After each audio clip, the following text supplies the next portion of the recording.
Reminiscências de um especulador financeiro. É um clássico, publicado pela primeira vez em 1923. Nas 7 décadas seguintes tem estado sempre na lista dos livros mais vendidos na área de mercado de ações. É interessante destacar que livros do mercado de títulos apresentam uma elevada taxa de obsolescência. Entretanto, a presente obra quebra a regra. Evidentemente, nos últimos 61 anos, o mercado de títulos teve uma evolução considerável. Entretanto, o livro é extremamente atual na sua descrição do comportamento dos investidores, ou seja, apesar da evolução do mercado, o elemento humano tem algumas características que permanecem as mesmas. O livro é a narração da vida de Jesse Livermore, Edwin Lefebvre, um pseudônimo. Ele começou sua vida profissional como contínuo, repassando cotações, numa corretora e tornou-se um especulador bem-sucedido no mercado americano. O estilo do livro, que originalmente foi publicado no Saturday Evening Post, é coloquial e cheio de dicas sobre o comportamento adotado em determinadas situações. Por exemplo, existem poucos erros maiores que querer fazer preço médio para reverter um prejuízo. Sempre que há perspectiva de perda, venda, e de alta, compre. Um especulador experiente desfrutará a leitura do livro identificando situações semelhantes, ocorridas em outro país e mais de meio século depois. Os não iniciados apreciarão uma introdução muito rica num mundo fascinante. Roberto Louis Troster. Em um livro do jornalista Edwin Lefebvre, publicado pela primeira vez em 1923, remeteu-nos ao mundo dos negócios com ações e mercadorias desde o final do século XIX até o início dos anos 20 deste século, com finalidade de compreender melhor que temas que envolvem regras, tipos de operações, características e instituições vigentes. Foram feitas algumas adaptações na tradução do texto, mantendo-se no original apenas expressões não passíveis de versão para o português. A título de informações, são mencionados a seguir os procedimentos mais utilizados. Expressões como bull e bear foram traduzidas como altistas e baixista, respectivamente, e representam a expectativa dos investidores quanto ao comportamento dos preços, tanto de ações como de mercadorias. Para a unidade do preço das ações foi mantida a expressão point. Nos Estados Unidos, um ponto corresponde a $1. O termo acumulação ou accumulation representa a prática de comprar ações aos poucos, a fim de não aumentar o preço.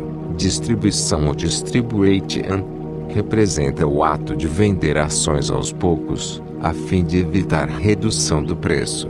Por sua vez, margem representa a soma depositada por um investidor quando compra ou vende um contrato. O oitavo end representa a comissão de 8% cobrada pelas firmas de corretagem. O termo insider foi traduzido como algo interno às empresas, e nesse sentido representa privilégio de informação. Assim, por diversas vezes aparecem expressões como vendas internas, transações de altos acionistas ou diretores, referindo-se fatos decorrentes do conhecimento de informações antes do público. Money post foi traduzido como balcão de dinheiro. Por fim, o termo promoter foi traduzido como promotor, referindo-se ao papel desempenhado por aqueles que vendiam ações de companhias novas. Os promotores são os antecessores das associações de subscritores underwriting syndicates. Os nomes das empresas foram mantidos no original, inclusive quando as referências são coloquiais, assim como a grafia das cotações de ações e mercadorias, preferindo-se usar, por exemplo, 10,14 ou 10,25. De outro lado, algumas expressões foram mantidas no original. A mais frequente delas é a banquete shop, ou sua variante banquetier, que representa boa parte do universo do especulador Larry Livingstone. Trata-se de antigo estabelecimento de corretagem de ações ou mercadorias, não associadas a qualquer bolsa de valores ou de mercadorias e, em geral, dirigidas por pessoas desonestas. Na realidade, tal negócio assemelha-se muito a uma casa de apostas. Algumas práticas também foram mantidas com a grafia original. Uma delas é o corner, situação decorrente do ato de comprar uma ação ou mercadoria aos poucos, a fim de obter controle de seu preço. Quando o mercado está em corner, os que venderam a descoberto têm que liquidar suas posições a preços elevados. Outra prática é o squeeze, situação em que ações ou mercadorias aumentam de preço, em decorrência de compras crescentes, de modo que aqueles que estejam vendidos a descoberto sejam forçados a liquidar suas posições, a fim de evitar maiores prejuízos. Uma terceira prática é o averaging, em que o investidor compra lotes separados da mesma ação, a diferentes preços, em diferentes momentos. Em geral, o montante despendido é fixo. Finalmente, deve-se mencionar expressões como CARB, pela qual é conhecida a American Stock Exchange ou AMEX, Bolsa de Valores também localizada em Manhattan, com o segundo volume de negócios nos Estados Unidos, após a Bolsa de Valores de Nova York e New York Stock Exchange. Em geral, no CARB são negociados ações de empresas novas, empresas pequenas e empresas estrangeiras. Por sua vez, bushel, e a unidade de medida de cereais, equivalente nos Estados Unidos a 35,24 litros. A expressão ton money refere-se a um grupo do Partido Republicano, frequentemente acusado de corrupção. Comecei a trabalhar assim que saí da escola ginasial. Consegui um emprego como aprendiz numa corretora de valores, operando o quadro de cotações. Eu era rápido com números. Na escola, cursei 3 anos de aritmética em apenas um. Eu era particularmente bom em fazer contas de cabeça. Como funcionário da corretora, eu anotava os números num grande quadro que havia na sala destinada aos investidores. Um deles geralmente sentava-se ao lado da máquina impressora, que recebia constantemente as últimas cotações, e gritava os preços. Mas ninguém era rápido como eu. Sempre tive boa memória para números. Havia outros empregados no escritório. Logicamente fiz amigos, mas o trabalho que eu realizava, especialmente quando o mercado estava movimentado, mantinha-me ocupado às 10 da manhã às 3 da tarde, de modo que raramente tinha tempo para conversas. De qualquer jeito, eu não dava importância para isso durante o horário de serviço. A ocupação com o mercado não me impedia de pensar sobre o trabalho. Aquelas cotações não representavam preços para mim, alguns dólares por ação. Elas eram números. Logicamente queriam dizer algo. Estavam sempre mudando. E isso era a única coisa pela qual eu me interessava, as mudanças. Porque elas se modificavam. Eu não sabia. E não ligava. Não pensava sobre isso. Simplesmente via que mudavam. Este era o único assunto sobre o qual eu pensava durante 5 horas diárias e 2 aos sábados. As cotações estavam sempre mudando. Esta foi a maneira pela qual eu me interessei pelo comportamento dos preços das ações. Tinha ótima memória para números. Eu podia lembrar em detalhes como as cotações haviam se comportado no dia anterior, antes de subirem ou descerem. Minha facilidade em fazer contas de cabeça veio a calhar. Notei que nos avanços, assim como nos declínios, os preços das ações mostravam certos padrões, por assim dizer. Havia uma infinidade de casos que mostravam semelhanças e estes foram os antecedentes que me guiaram. Tinha apenas 14 anos, mas após ter feito centenas de observações, Comecei a testar sua precisão, comparando o comportamento das ações em determinado dia com os dias passados. Pouco tempo depois eu já previ o comportamento dos preços. Meu único parâmetro, como já disse, eram suas performances passadas. Trazia em minha cabeça todos os pormenores. Eu aguardava os preços das ações para entrar em forma, daí eu os registrava. Você sabe o que eu quero dizer. Você pode perceber, por exemplo, quando comprar é apenas um pouco melhor que vender. Uma batalha acontece no mercado de ações e a fita produzida pela máquina impressora é seu telescópio. Você pode depender dela por 7 vezes, em 10 casos. Uma outra lição que aprendi logo é que não há nada de novo em Wall Street. Nem poderia haver, já que a especulação é tão antiga quanto as montanhas. O que quer no mercado de ações hoje já aconteceu antes e acontecerá novamente no futuro. Nunca me esqueci disso. Acredito que realmente possa me lembrar quando e como um determinado fato aconteceu. Esta é a minha maneira de capitalizar a experiência. Tornei-me tão interessado neste jogo e tão ansioso por antecipar subidas e descidas nos preços das ações que comprei um pequeno caderno. Nele, anotava minhas observações. Não eram registros de transações imaginárias, como aquelas tantas pessoas fazem somente para ganhar ou perder milhões de dólares, sem na verdade tornar-se milionário ou ir à bancarrota. Melhor falando, era um tipo de registro de meus sucessos e fracasso na determinação dos prováveis movimentos de preços nos quais eu interessado, verificando minhas previsões estavam exatas. Digamos que após estudar cada flutuação do dia no preço de uma ação, eu pudesse concluir que ela estava se comportando como sempre fazia, antes de cair 8 ou 10 pontos. Bem, eu poderia anotar a ação e o preço na segunda-feira, e lembrando-me dos comportamentos passados, escreveria o que deveria acontecer com os preços na terça e na quarta. Posteriormente iria conferir com as reais cotações impressas na fita. Foi assim que comecei a interessar-me pelas cotações transcritas na fita.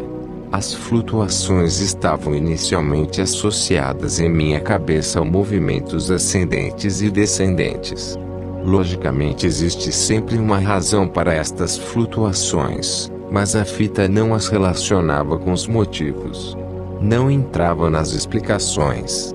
Eu não perguntava as razões quando tinha 14 anos, e não o faço agora que tenho 40. As causas do comportamento de uma ação hoje podem vir ser conhecidas apenas em 2 ou 3 dias, ou semanas, ou meses. Mas, que diferença faz? Seu problema agora, não amanhã. O motivo pode esperar. Mas no mercado é preciso agir rapidamente, ou então ficar de fora. Vejo isso acontecer muitas vezes. Você deve lembrar-se que as ações do Lotub desceram 3 pontos outro dia, enquanto o resto do mercado se revigorava nitidamente. Este era o fato. Na segunda-feira seguinte, o mercado constatou que os diretores decidiram não pagar dividendos. Esta era a razão. Eles sabiam que o fariam, ainda que não tinham vendido as ações, de qualquer forma não as compraram. Não houve compras internas, não havia razão para que os preços não caíssem. Mantive meu pequeno caderno anotações por 6 meses. Ao invés de ir para casa no momento em que terminava meu trabalho, eu anotava os números que me interessavam e estudava as mudanças, sempre buscando repetições e semelhanças nos comportamentos, aprendendo a ler a fita com as cotações impressas, apesar de não estar ciente de sua importância naquele momento.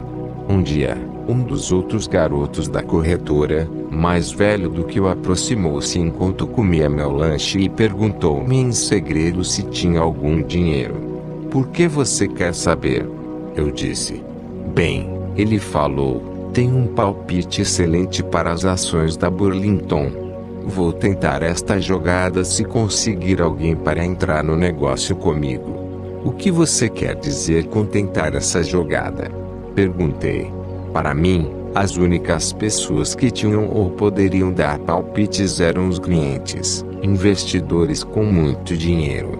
Porque custava centenas, até milhares de dólares entrar naquele jogo. Era como possuir uma carruagem com um cocheiro que usasse um chapéu de seda. Quero dizer entrar na jogada, ele disse. Quanto você tem? Quanto você precisa? Bem, posso negociar com 5 ações depositando $5. Como você vai fazer isso? Vou comprar todas as ações da Burlington que a Banquet Shop permita, com o dinheiro que eu lhes dei como margem, ele falou. Vai subir na certa. Será como colher dinheiro? Vamos dobrar nosso capital num piscar de olhos. Espere um momento, eu lhe disse, e puxei meu pequeno caderno de informações. Não estava interessado em dobrar meu dinheiro, mas na sua afirmativa de que a Burlington ia subir. Se realmente ia, meu caderno deveria mostrá-lo. Consultei minhas anotações. Com certeza, Burlington, de acordo com meus cálculos, estava se comportando como normalmente fazia quando ia subir. Eu nunca tinha comprado ou vendido nada em minha vida, nem arriscado com os outros colegas de trabalho. Mas tudo em que eu podia pesar era na grande chance de testar a precisão do meu trabalho, do meu passatempo predileto. Vislumbrei naquele momento que, se minhas previsões não funcionassem na prática, não haveria nada na teoria que pudesse interessar alguém. Assim, dei a ele todo o dinheiro que possuía, e com os recursos que conseguimos reunir ele foi a uma das Banquet Shops mais próximas e comprou ações da Burlington. Passados 2 dias vendemos. Realizei um lucro de $3,12. Após este primeiro negócio, comecei a especular por minha própria conta nas Banquet Shops. Ia até uma delas no meu horário de almoço e comprava ou vendia, o que nunca fez nenhuma diferença para mim. Estava jogando com meu sistema, e não com ações favoritas ou rumores do mercado. Tudo que eu sabia era a aritmética do negócio. Na realidade, minha maneira de atuar era a ideal para operar numa Banquet Shop, onde tudo o que um operador faz é aceitar apostas nas flutuações, conforme as cotações vão sendo impressas na fita. Pouco tempo depois, eu já ganhava muito mais dinheiro nestas negociações do que aquilo que recebia em meu emprego na corretora. Resolvi então pedir demissão. Meus colegas fizeram objeções, mas não tiveram argumentos quando viram a quantidade de dinheiro que eu ganhava em meus negócios. Eu era apenas um garoto, e o salário de um aprendiz não era alto. Eu podia me sair muito bem por minha própria conta. Tinha 15 anos quando consegui juntar meus primeiros $1.000, e espalhei o dinheiro em frente de minha mãe, todo ele conseguido nas Banquet Shops em poucos meses, além daquele que eu já tinha entregado para ajudar em casa.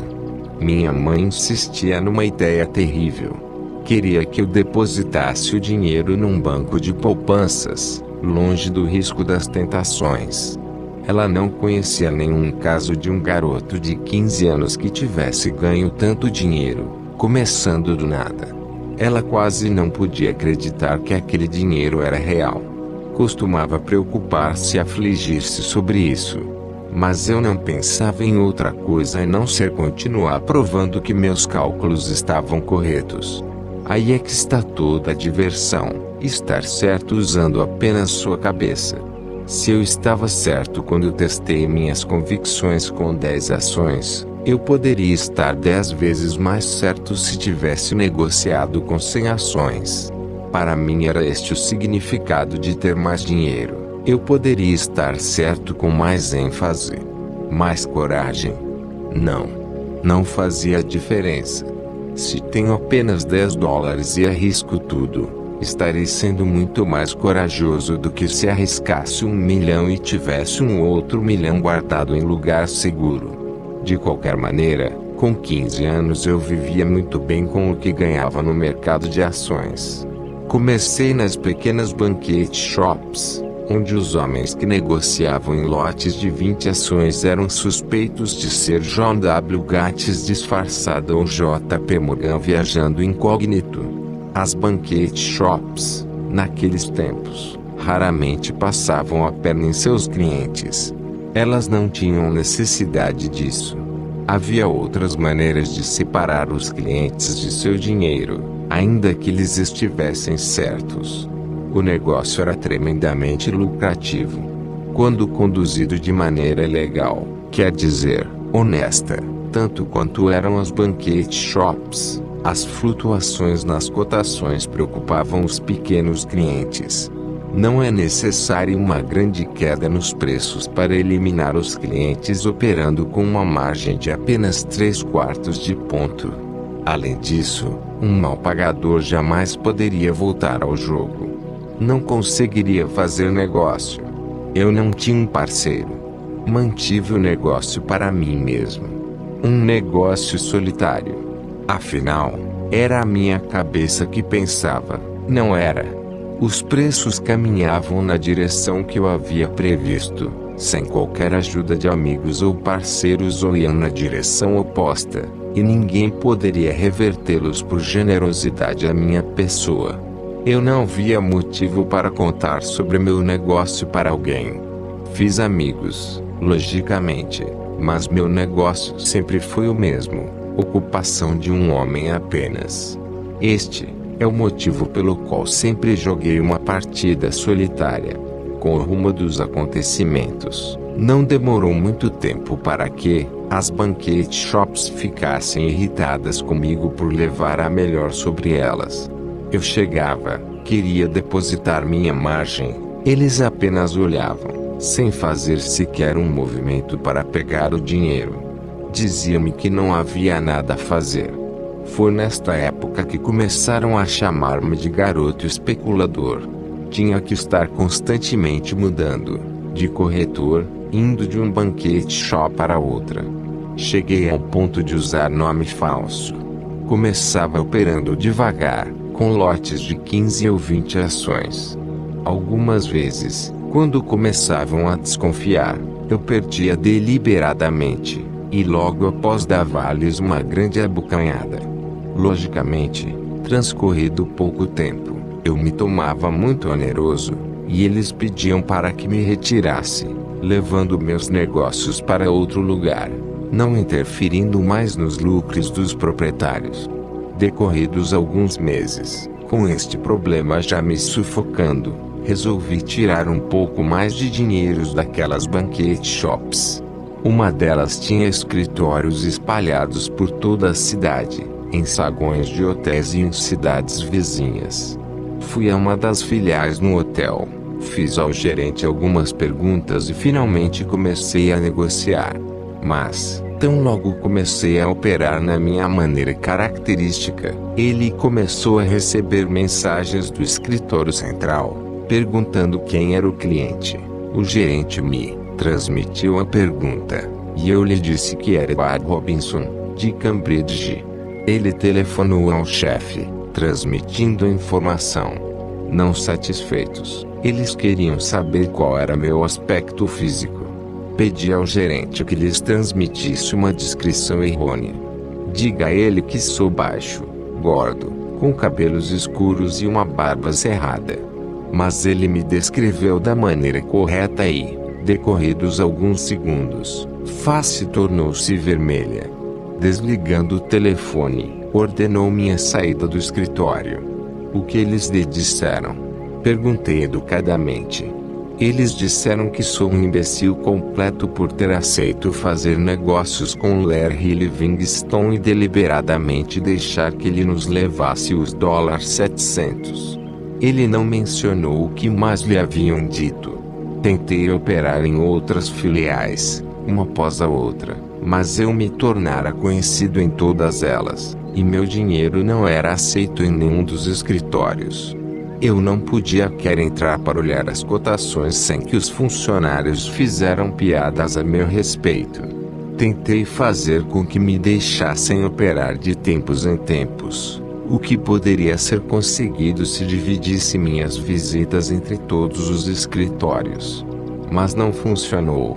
Finalmente, sobrou apenas uma última banquete shop para eu tentar entrar, que era a maior e a mais rica de todas, a Cosmopolitan Stockbroker Company. A Cosmopolitan era considerada de primeira linha e movimentava negócios enormes. Tinha filiais em todas as cidades industriais de Nova Inglaterra. Eles aceitaram fazer negócios comigo, e eu comprei e vendi ações, ganhei e perdi dinheiro durante meses, mas afinal tudo aconteceu novamente como de costume. Eles não se recusaram diretamente a operar comigo, como as pequenas firmas faziam, mas não por seu espírito esportivo. Simplesmente sabiam que não aceitar fazer negócios com um cliente, somente porque ele ganhava algum dinheiro, iria trazer-lhes uma péssima reputação. No entanto, eles fizeram comigo a segunda pior coisa que poderiam. Obrigaram-me a depositar uma margem de 3 pontos, e me cobravam um ágio primeiramente de meio ponto, em seguida 1 ponto, e finalmente 1,5 pontos. Alguma desvantagem, eu diria. Como? Fácil. Imagine que a ação da Dell estivesse sendo vendida por 90 e que você a comprasse. Em seu boleto de compra viria escrito, normalmente, compra de Dell por 91,8. Se você operar com margem de 1 ponto e o preço cai a 89,14, sua posição é liquidada automaticamente. A banquete shop não importunou o cliente para que ele reclamasse a margem ou dê uma ordem de venda a qualquer preço. Mas, quando a Cosmopolitan impunha aquele ágio às minhas negociações, estava pecando contra as regras do jogo. Isso queria dizer que, se o preço 90 no momento da compra, ao invés de meu boleto informar compras Dell por 91,8, nele se veria compras Dell por 91,18. Desta maneira, aquela ação poderia subir 1,1 ponto depois da minha compra e eu ainda estaria perdendo dinheiro se fechasse a posição. E ainda insistindo para que eu depositasse margem de 3 pontos. Eles reduziam minha capacidade de negociação em 2/3. Mesmo assim, aquela era a única banquete shop que aceitava minhas operações, e tive que aceitar as condições impostas como única alternativa para continuar negociando. Logicamente, eu tinha meus altos e baixos, mas no saldo era um ganhador. No entanto, o pessoal da Cosmopolitan não parecia satisfeito com a grande desvantagem que me impunham na negociação, a qual seria suficiente para acabar com qualquer outro investidor. Eles tentaram me passar para trás, mas não conseguiram. Escapei graças a um de meus palpites. A Cosmopolitan, como eu já disse, era meu último refúgio. Era a banquete shop mais rica de Nova Inglaterra e, como regra, não impunha limites a uma operação. Acho que eu era o investidor individual mais pesado que tinham, quero dizer, dos clientes do dia a dia. Tinha um bom escritório e o maior e mais completo painel de cotações que eu já tinha visto. Ocupava todo o comprimento da enorme sala e qualquer coisa que se pudesse imaginar estava cotada ali. As ações negociadas nas bolsas de Nova York e Boston, algodão, trigo, alimentos, metais, tudo o que era comprado e vendido em Nova York, Chicago, Boston e Liverpool. Você sabe como se negociava numa banquete shop. Você entregava seu dinheiro a um funcionário no balcão e dizia o que queria comprar ou vender. Ele consultava a tinta com as cotações impressas ou o painel e dizia o preço. O último, logicamente, também anotava no boleto a hora, de maneira que este parecesse um relatório regular de um corretor, ou seja, que eles tinham comprado ou vendido para você certo número de ações por determinado preço, em tal hora e dia, e a quantidade de dinheiro que receberam como pagamento. Quando você queria fechar sua posição, Voltava ao funcionário, o mesmo ou outro, dependendo do escritório, e lhe dizia. Ele pegava o último preço ou, se a ação não tivesse sido negociada, esperava pela próxima cotação que aparecesse na fita. Escrevia aquele preço e a hora no seu boleto, dava um visto e lhe devolvia, para que você torce ao caixa receber o que havia lucrado com a operação. Logicamente, quando o mercado avançava em direção contrária a você e o preço chegava ao limite estabelecido por sua margem, sua posição era automaticamente encerrada e seu boleto não era nada mais que um pedaço de papel sem valor. Nas banquete shops mais modestas, onde era permitido às pessoas negociarem apenas com pequenos lotes, como 5 ações, os boletos eram pequenas tiras de papel, de diferentes cores para comprar ou vender. Algumas vezes, como por exemplo em um mercado em alta vigorosa, os escritórios poderiam ser violentamente prejudicados. Todos os clientes estavam comprados e consequentemente corretos. Então a banquete shop deduziria as comissões de compra e de venda. Se você tivesse comprado uma ação por 20, no boleto estaria registrado 21,4. Com a subida de 1 ponto, você receberia apenas 3,4 do seu dinheiro. Mas a Cosmopolitan era a mais elegante de Nova Inglaterra. Tinha milhares de clientes e acredito que eu fosse o único homem temido por eles. Nem o ágio que me cobravam, nem os 3 pontos de margem que me obrigavam a estabelecer, reduziram significativamente minhas negociações. Continuei comprando e vendendo, tanto quando eles me permitiam. Cheguei a ter lotes com 5.000 ações. No dia em que aconteceu este em que vou agora relatar, eu estava vendido em 3.500 ações da Sugar. Tinha 7 grandes boletos cor-de-rosa para cada lote de 500 ações. A Cosmopolitan utilizava grandes tiras com um espaço vazio, onde eles poderiam anotar margens adicionais. Logicamente, as banquete shops nunca solicitavam mais margens. Quanto menos recursos você tivesse para a operação, melhor para eles, já que os lucros da firma eram oriundos das perdas dos clientes. Nos escritórios menores, se você quisesse unir a margem adicional para o negócio, eles lhe fariam um novo boleto, pois assim poderiam cobrar a comissão de compra e somente entregar-lhes 3,4 de 1 ponto para cada declínio de 1 ponto na cotação, calculando a comissão de venda exatamente como se você estivesse realizando um novo negócio. Neste dia, lembro-me que tinha mais de os $10.000 em margens.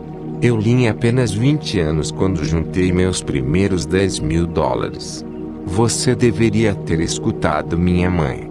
Você teria pensado que $10.000 em caixa era mais do que qualquer um poderia ter, com exceção do velho John D., e ela costumava pedir para que eu me desse por satisfeito e entrasse em algum negócio mais seguro.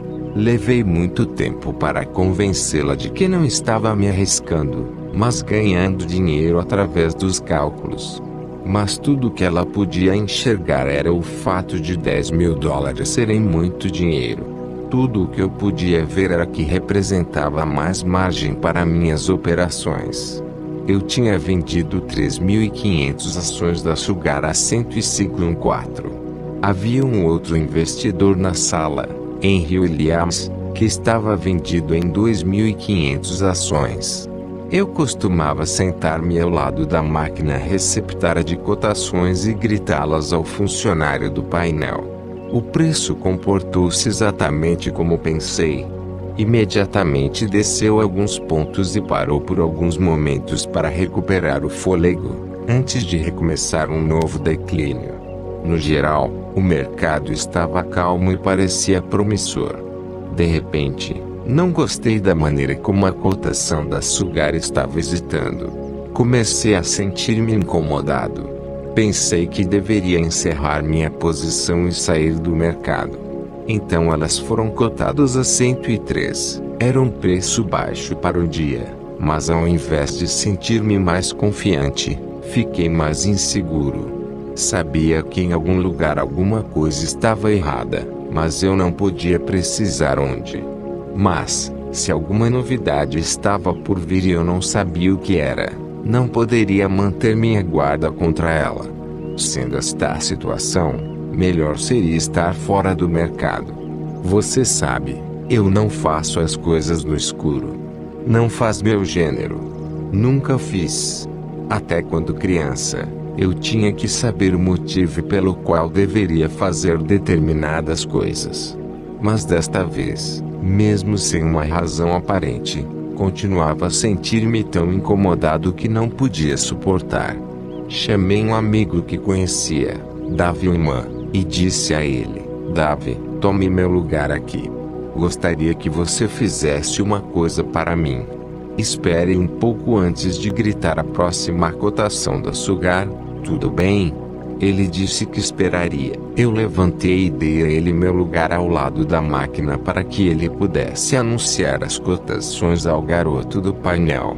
Tirei os meus 7 boletos da Sugar do bolso e me dirigi ao balcão, onde ficava o funcionário que mareava os cartões quando você encerrava seus negócios. Mas, na verdade, eu não sabia exatamente por que deveria sair do mercado. Então simplesmente fiquei parado ali, apoiado no baleio, os boletos em minha mão de maneira que o empregado não pudesse vê-los. Logo escutei o ruído de um telex e vi Tom Barnum, o funcionário, virar rapidamente a cabeça para escutar. Tive então a sensação de que alguma coisa maligna estava para acontecer e decidi não esperar mais. Neste momento, Davi Uman, ao lado do receptor, começou a falar. E rápido como um raio atirei meus boletos no balcão em frente ao funcionário e gritei: encerrar Sugar. Antes que Davi tivesse terminado de gritar o preço. Então, logicamente, a corretora deveria encerrar minha posição com a última cotação da Sugar. Mas, o que Davi gritou foi novamente 103. De acordo com minhas informações, Sugar deveria estar caindo abaixo de 103 naquele momento. A máquina não estava funcionando direito. Tive a sensação de que havia trapaça por ali. Em todo caso, o receptor de cotações estava transmitindo como se estivesse louco e percebi que Tom Barnum, o funcionário, tinha deixado meus boletos sem marcar onde eu os tinha jogado, e estava escutando o barulho do receptor como se estivesse esperando por algo. Então eu gritei para ele: Tom, por que dia você está esperando? Marque o preço nestes cartões. 103. Anda fogo. Todos na sala me escutaram. Começaram a olhar em nossa direção e a perguntar qual era o problema. Ainda que a Cosmopolitan tivesse fama de ser honesta com seus clientes, uma corrida em uma banquete shop pode começar como uma corrida em um banco. Se um dos clientes suspeitar de algo, os outros seguirão o exemplo. Tom pareceu mal-humorado, mas aproximou-se e marcou em meus boletos fechado a 103, empurrando-os em minha direção. Ele certamente tinha uma cara azeda. Poderia dizer que a distância do balcão até o caixa não ultrapassava 3 metros. Mas eu ainda não havia chegado ao caixa para retirar meu dinheiro quando Davi Uman, ao lado do receptor, gritou exaltado: Deus! Sugar, 108. Mas já era tarde, e eu simplesmente dei risada, dizendo ao Tom: não funcionou desta vez, não é mesmo, camarada? Com certeza aquele negócio era um jogo. Henry Williams e eu juntos estávamos vendidos em 6.000 ações da Sugar. Aquela banquete shop tinha as nossas margens, e provavelmente havia muitos outros clientes no escritório com igual posição, possivelmente 8 ou 10.000 ações no total. Suponha que eles tivessem os $20.000 em margens de negócios em aberto com a Sugar. Isso era suficiente para bancar a compra de ações, manipulando o mercado na Bolsa de Valores de Nova York e assim nos eliminar. Nos velhos tempos, quando uma banquete shop encontrava-se carregada com muitos compradores de uma determinada ação, era uma prática comum acertar com algum corretor para que este derrubasse os preços desta ação em particular em um montante suficiente para eliminar os clientes com grandes quantidades de negócios em aberto. Esta operação raramente custava ao banquete shop mais do que alguns pontos em algumas centenas de ações, e eles lucravam milhares de dólares. Esta foi a jogada que a Cosmopolitan usou para me pegar naquele dia, assim como para enriolhar os outros posições vendidas. Os corretores em Nova York elevaram o preço a 108. Logicamente que ele acabou por cair novamente, mas Henry e vários outros investidores foram eliminados pela margem. Onde quer que houvesse uma inexplicável queda brusca, que fosse seguida por uma recuperação imediata, os jornais da época a chamariam de uma manobra de banquete shops. O fato mais engraçado foi que, menos de 10 dias após a Cosmopolitan ter tentado enganar-me, um operador de Nova York fez com que eles perdessem 70 mil dólares. Este homem, que era um importante elemento no mercado naquele tempo e um membro da Bolsa de Valores de Nova York, ficou famoso como baixista, durante a crise de Brian de 1896. Ele estava sempre apostando contra as regras da Bolsa, o que impediu que ele levasse a cabo alguns dos planos às custas de seus companheiros. Um dia, ele percebeu que não haveria mais reclamações por parte da Bolsa ou da polícia se ele conseguisse retirar algum dinheiro das banquete shops, que elas certamente haviam ganhado de maneira suspeita. Neste caso que eu contava, ele enviou 35 homens que se passariam por clientes. Dirigiram-se ao escritório principal e às maiores filiais. Num certo dia, a uma determinada hora, estes homens compraram toda a quantidade de uma determinada ação que lhes foi permitida pelos gerentes. Eles tinham instruções para encerrar a posição quando atingissem um determinado lucro. Logicamente, ele espalhou informações entre seus companheiros de que os preços daquela ação deveriam subir. Foi para o pregão da Bolsa de Valores e puxou as cotações para cima, auxiliado pelos operadores do pregão, que achavam aquele jogo divertido. Com a precaução de escolher as ações certas para a operação, não havia problema para elevar os preços em 3 ou 4 pontos. Seus agentes, nos escritórios das banquete shops, lucraram como previsto. Soube que este homem ganhou 70 mil dólares líquidos, fora as despesas e pagamentos a todos os seus agentes.